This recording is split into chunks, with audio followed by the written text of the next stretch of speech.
Hello everyone, welcome in Puzzling Perspective, a podcast by Rzain Society where we interview our members in our community. Hello everybody, it's Claire from Rzain Society, and today we are with one of our members, Daniel Madrid, the founder of Dots.eco. I've been following Dots.eco for a while, I think more than 2 years now, and I've been super impressed. It's something I personally care a lot about. Especially as it is about the environment, but Daniel is going to speak a bit more about it. Daniel, can you let us know a bit more about you, your journey, and who you are? Sure, Claire. So good morning. Very happy to be your host today. So I'm Daniel Madrid. I am based in Paris. I have two kids, and I am the co-founder and the CGO responsible for the growth of Dots.eco. Nice. And Daniel, tell us a bit more. What is Dots.eco and what made you passionate about sustainability? Sure. So Dots.eco is a platform for real-world environmental rewards. Environmental rewards such as cleaning ocean plastic, saving sea turtle babies, planting trees, and many more activities in the real world. We're very focused in the gaming industry, so probably the listeners here have been exposed to activities from Scopely, Playtika, Wooga, InnoGames, where they are merging in the game experience environmental rewards, meaning that players are playing their favorite games, and when they are reaching a particular milestone in game as an individual or as a community, they are being rewarded with this real world environmental impact. So that's regarding what is Dots.eco and what made me passionate about sustainability. I would say that it became stronger and stronger as I've been traveling quite a lot. So I've done like 3 long trips, like almost a year in South America, and I traveled India and Central America. I love traveling, and when I'm traveling, it's mainly about nature, about treks. So I think that travel has made me much more sensitive to the nature as a whole, to our challenges, to the environment. So this is from one hand. From the other hand, I would also say that my wife, she's an environmentalist, very focused on green gas emissions. So this is what she's been doing all her life. So also at work, also at home, we speak a lot about environmental issues and sustainability as a whole. No, makes total sense. And we are in a rewarded economy, and we are also at the segment on how to get, more segmented audiences. And I think, like your innovation is really serving those goals. But why is there such a big potential from your point of view with this type of business model? Sure. So first thing, I would say that people genuinely care. So in 2024 and in the last years, you ask people what they care more. So it will be always on the top two positions, anything related to the environment, to climate change. So people care, and at Dots.eco, we're focused that people will be able to casually save the planet, meaning that through their daily actions, it doesn't matter if it's by playing their favorite games, if it's by redeeming their loyalty points, if it's by leaving a review in TripAdvisor or any other casual action, they can be part of the solution and do a real world environmental impact from the comfort of their chair. Yes, and from what I understand, so people, they are casually, playing a game or being in an app, and they are seeing this opportunity to casually save the planet, which is kind of amazing. But I have a question actually regarding to this. What is exactly an environmental reward, and is it tailored only to gaming industry, for instance, or it's something that you think would work like in any apps, for instance, dating or I don't know, photo editing? Sure. So first of all, an environmental reward is anything that is related to an environmental activity that can be measured and quantified. So, for example, when we're planting trees, it's more about being able to reward a particular player with "Thank you, we're planting a tree on your behalf," or "Thank you, we're protecting 10 feet square of wildlife habitat," or "Thank you for saving a sea turtle baby." So again, environmental activities that we can quantify and measure. And while our big passion is gaming, most of our business partners are gaming studios. We do collaborate with other sorts of verticals, different types of apps. So on top of gaming, we do work with leading loyalty programs. These loyalty programs generally, are programs that are giving points to their members for performing any action. Some of them, it can be because they are having a healthy life and they're walking a lot, or because they're employees at a given company and they're getting these points as an employee's benefit. And they can redeem these points not only for the usual gift cards, but also for doing good for the planet. And that's exciting because people are choosing to do this in big numbers. And there is an alternative cost. They can keep their points to buy Amazon gift cards, to go to the grocery. But again, in very large numbers, they are choosing to make a real world impact. So that's an example, the loyalty and rewards. But other than that, I gave before the example of TripAdvisor, rewarding reviews. They're also incentivizing marketing budgets. So to the TripAdvisor Ad Express programmatic platform, any new advertiser, basically their marketing budget is also doing good. They can choose the cause that they care about, and basically for every X amount of marketing budget, they are making a real world impact.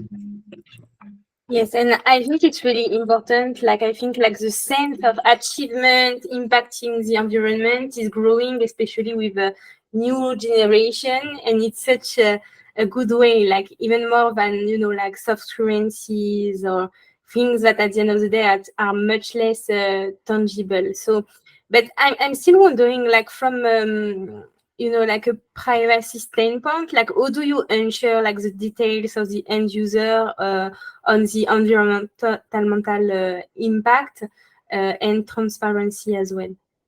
Sure. So we have lots of way to tackle it.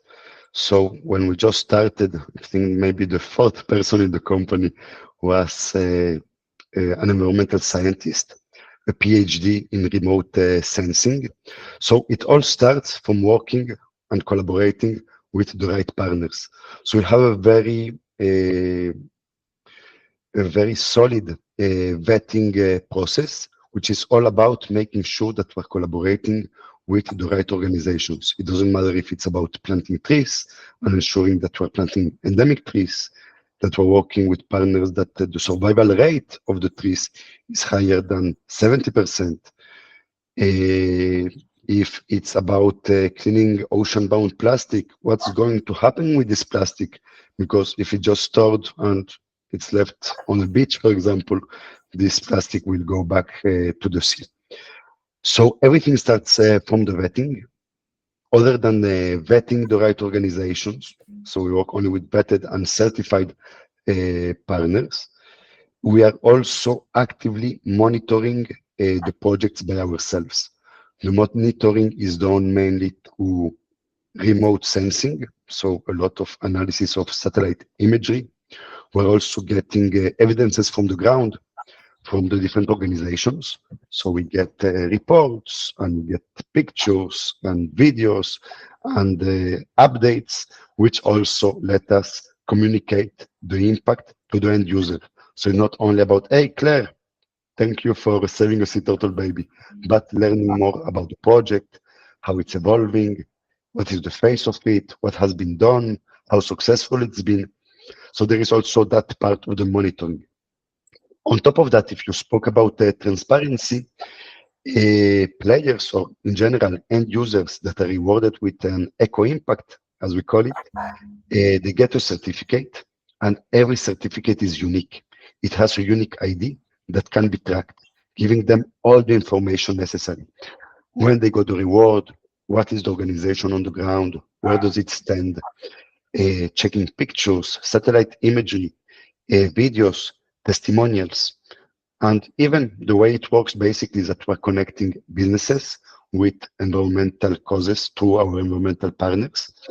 And at the when we are paying for this impact, basically, when we're funding the project to the environmental organizations, every certificate ID is attached to the invoice ID for full transparency. So basically, an end user, on top of knowing exactly where is it, how it works, getting all the details about the project, they can even figure out if we already supported and funded the project that they are part of. Yes, and I think like the key factor related to this must be insane. Like I can figure it out like myself, speaking to my friend and saying, I saved the planet playing Wuga games. Like I think you made something with June Journey. So I mean, I will be one of those players for sure. And I think the impact is just really, really good, especially in an area where games are sometimes seen as scams. So um, it's really, I think, a competitive advantage. And if we step back and go back on the advertiser places, the publisher places, you worked with a lot of different companies, Scopely, Wuga, Playtika, and I think like all the biggest one worked with you at some point. So how do you measure the success of in-game environment activities, which is something quite new? And what are like the KPIs basically that you are using to casually save the planet, but also make performance at the end of the day? Sure, and you just touched a very important point. So we created this company in order to make a transformative change, make a real big environmental impact. And from day one, we understood that in order to make this happen, to make an impact that it's truly sustainable, that it's scalable, businesses needs to understand what is in there for them. And for that reason, we are very ROI positive obsessed. We are always making sure that an activity, it's always good for the planet, of course, because organizations are getting funding for their important activities, but we want to make sure that it doesn't matter if we're talking about a Playtika, a Scopely, a Wuga, a TripAdvisor, a loyalty program, making always sure that these activities are ROI positive and that they are improving the key KPIs that they are measuring. So from our side, when an end user is rewarded with the impact, they get a certificate. These certificates can be shared on social media. So within 2 clicks, somebody is playing a game, they reach the milestone, they get a certificate in game, everything happens in game, and then they can share it online. So it's all about doing good, feeling good, and there is also an element of bragging about it. And we do see that players are very proud of the impact they accomplished, and they are sharing it in big numbers. So one of the KPIs that we measure as Dots.eco is the share rate of the certificates. And once a certificate is shared, whoever is exposed to the certificate, let's say, Claire, you gave the example of Uga, you played the June's Journey, you get a certificate, you shared it. Whoever will see this certificate on your LinkedIn, on your X account, on your Discord, and I believe that you are quite uh, that you have quite a lot of engagement on this media. Whoever will see this will see exactly the same certificate that you received, but instead of having a share button CTA, they will have a play now, download now, which is bringing them to the stores in order to download the game. So that's another important KPI that we're measuring from our side. And the studios, of course, depending on the KPI that they are looking to improve, most of the times it's all about engagement and retention. So the KPI is related to it. It can be transactions, direct attributed revenue, because we're seeing an incremental revenue when these activities are running. And other KPIs, maybe more soft KPIs, but not less important, just like players' sentiments.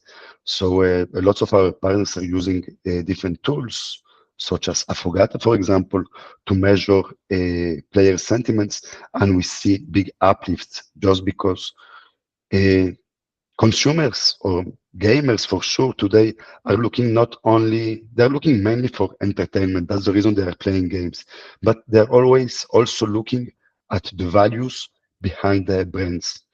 And when you are talking to their values and you can delight them while playing, so it's like a win-win-win. They're also playing their favorite games, they're also doing something good for the planet, they're also feeling good with themselves. So it's a very strong component, and we do see that this impacts heavily uh, long-term retention, uh, and uh, and yeah. So there is a big list of KPIs. It really depends on the activity. Many times this is implemented as a monetization feature, as it would be part of a live ops activity. So playtime, completers, paying users, we do see that this type of activities heavily impacts FTDs, which is one of the most important KPIs for games. I believe that psychologically speaking, many players can overcome this barrier of making a first time deposit when they are saying, okay, I am also playing, but I am taking part into something that it's bigger than my playtime.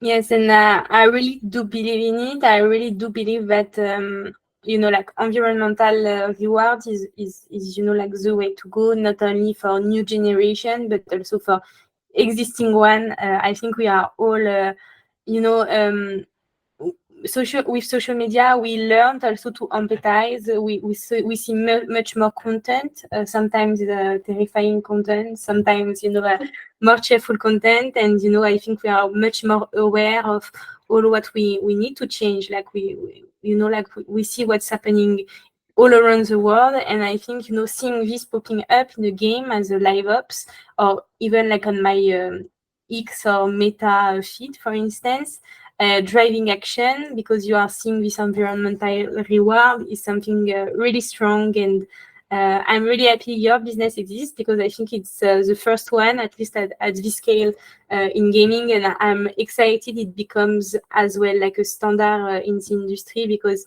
I think it's really important. But let's go beyond gaming now. Like, what is the potential of environmental rewards beyond gaming? Is it working? Is it something beginning, or is it already mature, or what is it?